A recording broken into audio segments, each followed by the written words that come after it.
Glória a Deus. Eu cumprimento a todo o povo de Deus com a paz do Senhor Jesus Cristo. Quero agradecer ao Senhor, ao pastor Célio, a sua esposa e também aos seus filhos e estes meninos que estão aqui junto conosco nesta noite para podermos adorar ao nome santo de Jesus Cristo. Que alegria, irmãos, poder estar de volta à casa do Senhor, cultuando ao nosso Deus. Ainda que com algumas restrições, ainda que com algumas limitações, mas Deus está sendo exaltado e glorificado através das nossas vidas e estamos cumprindo o nosso propósito de vida, pois foi para isso que nós fomos criados, para adorar e exaltar ao nosso bom Deus. Eu estou muito alegre em poder rever aqui alguns amigos, estar adorando a Deus junto com a minha esposa e minha cunhada. É sempre um prazer e louvar a Deus pela vida desta igreja, pela vida desse ministério maravilhoso que sempre nos acolhe de forma carinhosa. Louvamos ao Senhor por tudo isso. E eu quero compartilhar com os irmãos uma palavra que recebi da parte de Deus, que encontra-se no livro de Atos. Glória a Deus. No capítulo de número 27 e o versículo 22 ao 26. Bendito seja o nome de Jesus.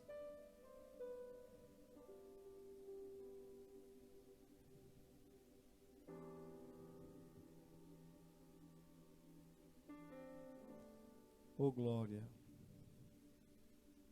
Irmãos, tenha fé. Este período está se acabando. Já nós estaremos novamente reunidos, congregados, um do lado do outro, glorificando e exaltando ao nome do Senhor Jesus Cristo. Suporte, aguente, resista, pois está chegando ao fim deste período. E um novo tempo eu quero nesta hora liberar uma palavra profética para as nossas vidas. Um novo tempo de avivamento está reservado para aqueles que permanecerem fiéis à santa palavra e ao nosso Deus eterno e poderoso. Um grande avivamento irá inundar as nossas vidas, as nossas igrejas, os nossos ministérios, e o nome do Senhor será glorificado como jamais foi antes em toda a história da igreja no Brasil. Não se engane, não deixe o inimigo colocar algo contrário no seu pensamento, porque aquilo que Deus tem reservado para a igreja no Brasil é muito maior do que aquilo que nós já experimentamos. Eu creio e quero que você acredite nesta palavra que está sendo liberada agora nesta hora. Louvado seja o nome de Jesus. Leia comigo Atos dos Apóstolos, capítulo de número 27, versículo de número 22. Mas agora vos ademoesto a que tenhais bom ânimo, porque não se perderá a vida de nenhum de vós, mas somente o navio. Porque esta noite o anjo de Deus, de quem eu sou e de quem sirvo, e a quem sirvo, esteve comigo, dizendo: Paulo, não temas, importa que sejas apresentado a César. E eis que Deus te deu todos quantos navegam contigo. Portanto, ó varões, tende bom ânimo, porque creio em Deus, que há de acontecer assim como a mim me foi dito. É contudo necessário irmos dar numa ilha. Glorificado seja o nome do Senhor Jesus Cristo. Estamos diante de um dos personagens centrais, diante de um dos personagens bem conceituado em todo o Novo Testamento. Esta pessoa chamada Paulo recebe assim o seu nome de Saulo, em homenagem ao primeiro rei de Israel, sendo Saul, e este vai ser posteriormente conhecido como Paulo. Este é o seu nome grego, assim por se dizer. E ele vai dar início à evangelização aos gentios, porque quando ele aparece no livro de Atos, no capítulo 8, ainda na morte de Estevão. A Bíblia vai dizer que ele consentiu com aquela perseguição, com aquele fato, e ele vai também concordar com aquilo que estava acontecendo. E quando nós olhamos para a aparição de Saulo na Bíblia Sagrada, ele está fazendo algo que não condiz com aquilo que o cristianismo tem pregado, que é a vida. Mas ele, por ser zeloso à lei, ele, por ser uma pessoa obediente aos ritos judaicos, vai consentir com a morte de Estevão. Mas depois daquele dia, ele vai consentir tanto com a morte de Estevão, que ele vai solicitar ou pedir cartas aos principais para que ele continue aquela vasta perseguição além daquela cidade, indo em outras regiões perseguindo cristãos que estavam entregando a sua vida a Cristo por conta da dispersão que houve, por conta da perseguição. E a pregação do Evangelho, ela vai inundando e dando esperança às pessoas, e muito e numerosas pessoas que vão se convertendo ao cristianismo. E Paulo agora quer conter este crescimento.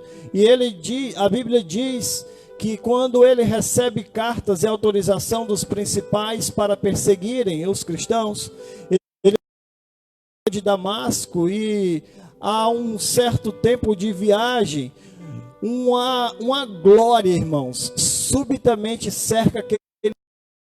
Ainda ele não tinha chegado em Damasco, e uma voz do céu fala com ele. E ali ele vai sair daquele lugar ali marcado, não apenas espiritualmente, mas fisicamente por aquilo que ele tinha se encontrado. Eu quero lhe dizer que todo aquele que tem um encontro pessoal com Cristo, acredito sim que os que estavam com ele também foram impactados por aquele encontro, mas aquele encontro ele foi um tanto particular para Paulo, porque não causaram em nenhum daqueles outros que estavam com ele aquilo que causaram na vida dele. Talvez você tenha entendido o que eu estou dizendo. Por quê? Porque muitas pessoas às vezes estão indo aos cultos, aos congressos, às orações, e às vezes não têm sentido nada, mas outros têm sentido coisas tão extraordinárias, e isso é por conta do encontro particular de Deus com cada um. E com quem Deus tem um encontro particular, esta pessoa nunca mais é a mesma. Porque quando Deus marca uma pessoa, está marcado. Não pode o inferno apagar aquela marca, não pode as dificuldades apagar ou conter aquela marca, porque foi Deus quem marcou. E se Deus marcou a nossa vida, verdadeiramente fomos marcados. Onde estão aqueles que foram por um encontro pessoal com Cristo nesta noite? Louvado seja o nome de Jesus. Irmãos, eu confesso que é um tanto estranho pregar quando a igreja está vazia, mas a glória de Deus nos cerca neste lugar, e eu quero acreditar que aonde este vídeo estiver alcançando, existem pessoas agora glorificando o nome do Senhor em suas residências, e o céu está sendo impactado pelo nosso glória, e aleluia, louvado seja o nome de Jesus. Paulo continua sua viagem a caminho de Damasco, e ali ele fica em uma casa, até que o mesmo Senhor que aparecera a Paulo vai visitar Ananias. Ananias agora recebe uma ordem, e Ananias quer recuar desta ordem, mas Deus olha para Ananias e diz assim: vai, porque este é para mim um vaso de honra escolhido.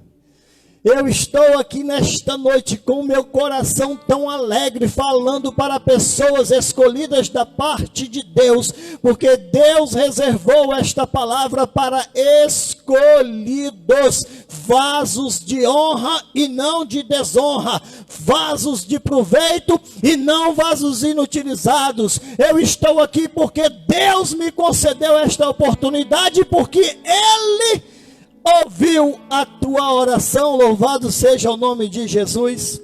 E naquela ocasião, Ananias, obediente à voz do Senhor, visita Paulo, e ali ele vai orar com Paulo. E Paulo, naquele instante, recebe a sua cura física. E além de receber a sua cura física, a voltar a ver, ele também recebe uma cura espiritual. Ele recebe um batismo com o Espírito Santo. Ele é cheio do Espírito Santo. E a Bíblia diz: Espírito Santo, irmãos, ele é aquele a quem Jesus havia dito: ficai em Jerusalém até que do alto sejais revestido de poder. As pessoas estão cheias do Espírito Santo porque Deus está enchendo a nossa vida de poder. Você que é marcado pelo selo do Espírito Santo, pelo penhor do Espírito Santo, irmãos, Deus te concedeu poder e autoridade sobre as hostes, sobre as enfermidades, sobre as partes mais terras de trevas, para que você vá e leve a luz, porque a luz prevalecerá sobre as trevas através da sua vida. Louvado seja o nome de Jesus. Paulo é batizado com o Espírito Santo, e agora Paulo vai dar início a uma das caminhadas mais difíceis de todo cristão: dar testemunho daquilo que Deus fez na vida dele. Porque todo aquele, irmãos, que tem um encontro com Cristo, recebe a marca de Cristo e o penhor do Espírito Santo, é comissionado, é chamado, lhe é outorgado que vá e dê fruto. Porque aquele que não der fruto, diz a Bíblia Sagrada, que ele será cortado e assim lançado no fogo e se tornará cinza.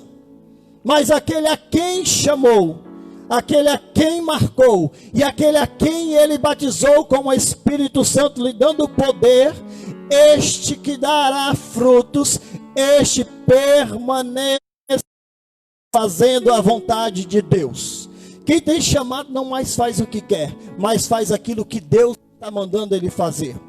Paulo, ele inicia agora as viagens missionárias, visitando, irmãos, cidades, visitando vilarejos, visitando estradas, pousadas. Em todos os lugares em que ele chegava, ele falava. E a pregação de Paulo era só um, irmãos.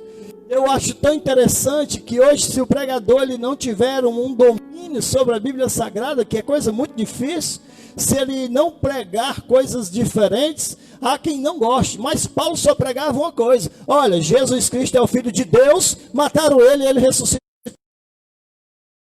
vivo, e comigo está aqui nesta hora. Paulo pregava sobre Jesus, irmãos, e sobre a ressurreição de Jesus. E aqui um alvoroço tão grande na sua geração, na sua época, vão acreditando na pregação de Paulo. Como pode um homem ressuscitar e ainda assim nos fazer a promessa de que nós um dia ressuscitaríamos? Aquilo vai despertando nas pessoas, irmãos, um desejo de continuar vivendo na vida pós-morte. E acontece que com a pregação de Paulo e com o Cristo ressuscitado, as pessoas agora têm uma nova esperança, e essa esperança vai inundando o coração das pessoas cada vez mais, porque as pessoas queriam acreditar em que haveria vida após a morte e que haveria um governo, porque elas estavam desacreditadas nos governos terrenos. Mas Jesus Cristo, ele que é o Rei dos Reis e Senhor dos Senhores, um dia há de julgar e há de reinar sobre acontecer. O melhor e o maior modelo de monarquia será visto e testemunhado por toda a humanidade. Não digo apenas de monarquia, mas de teocracia, porque Deus governará através de seu Filho Jesus Cristo a toda a humanidade. E aquilo ali, irmãos, será algo que nós nunca experimentamos, porque haverá um reino de paz, um reino de justiça e um reino de glória, coisa que nós nunca vimos ao mesmo tempo, irmãos. E Paulo vai continuar pregando, e a Bíblia diz que Paulo tem uma profissão. Atos dos Apóstolos vai narrar muito acerca da vida de Paulo. Paulo, ele é fazedor de tendas, ele é um vendedor de tendas, ele confecciona tendas e ele vende tendas. Ele vai começar a trabalhar para o Evangelho e para se manter também naquelas regiões. Ele vai declarar por inúmeras vezes que não tinha sua Porque muitas vezes Paulo foi açoitado, Paulo foi preso, Paulo foi apedrejado, Paulo foi esbofeteado. Muitas vezes Paulo sofreu um naufrágio, como nós vamos ver nesse texto aqui que nós lemos na leitura. E ele vai superar todas essas coisas porque ele não tinha a vida dele por preciosa. E o que eu quero dizer é que isso vai incomodar tanto o mundo antigo, que as pessoas agora, quando ele retorna para Jerusalém, ele testemunha em Jerusalém acerca daquilo que Deus havia feito na vida dele com os gentios. Aquilo vai causar um alvoroço entre os judeus, e os judeus agora vão apanhar ele e vão querer prendê-lo, irmãos, ou até matá-los. E acontece que se ouve dizer, um tribuno e um centurião, de que há um alvoroço na cidade de Jerusalém, e esse alvoroço é por conta de Paulo, e eles vão até lá com a guarda pretoriana, para poder ver o que estava acontecendo, e quando chegam lá, Paulo está sendo acusado de quê? De dar testemunho de Cristo. Quando eles colocam a mão em Paulo, aí Paulo vai dizer, vos é lícito açoitar um romano, porque Paulo tinha uma cidadania romana, esta cidadania, ele próprio vai dar testemunho que era de nascimento, e alguns historiadores, alguns teólogos, eles convergem nesse pensamento, de que como pode ter vindo este nascimento, este reconhecimento, mas ele era de Tarso da Cilícia, e portanto, irmãos, ele também tinha uma cidadania romana, e quando estava ali sendo pressionado, ele vai dizer que é um cidadão romano, usando a prerrogativa de reivindicar a César. E vão levar ele agora até os maiorais, levam ele até alguns maiorais, e em todos eles ele faz a sua defesa. Paulo era uma pessoa tão capacitada, irmãos. Entenda isso, porque Paulo estudou os pés de Gamaliel. Gamaliel possivelmente foi o maior teólogo da sua época, e aquilo faz com que Paulo tenha os melhores discursos, porque ele aprendeu com o melhor, e ele teve um encontro com o Senhor. Agora imagina, a pessoa que aprende com o melhor professor, e tem o seu conhecimento profundamente transformado pelo poder de Cristo, porque irmãos, você pode adquirir conhecimento, mas se você não tiver intimidade com Deus, você não adquire sabedoria, porque Paulo, com o conhecimento dele, era o perseguidor da igreja, mas com a sabedoria divina de Cristo, ele é um missionário de Jesus Cristo. Louvado seja o nome de Jesus. E acontece que agora eles vão ter que levar Paulo para Roma, porque sendo um cidadão romano, ele vai reivindicar a César, e este era um dos planos de Deus, para que ele se apresentasse em Roma diante de César. Irmãos, e nesta viagem, eles escolheram o pior período para viajar, porque no período em que eles começam essa viagem, não é o período que as embarcações marítimas, elas se moviam de um lugar para outro, porque era um período de muitas tempestades, de muitas marés revoltosas, e eles praticamente não navegavam neste período, mas eles foram fazer esta viagem.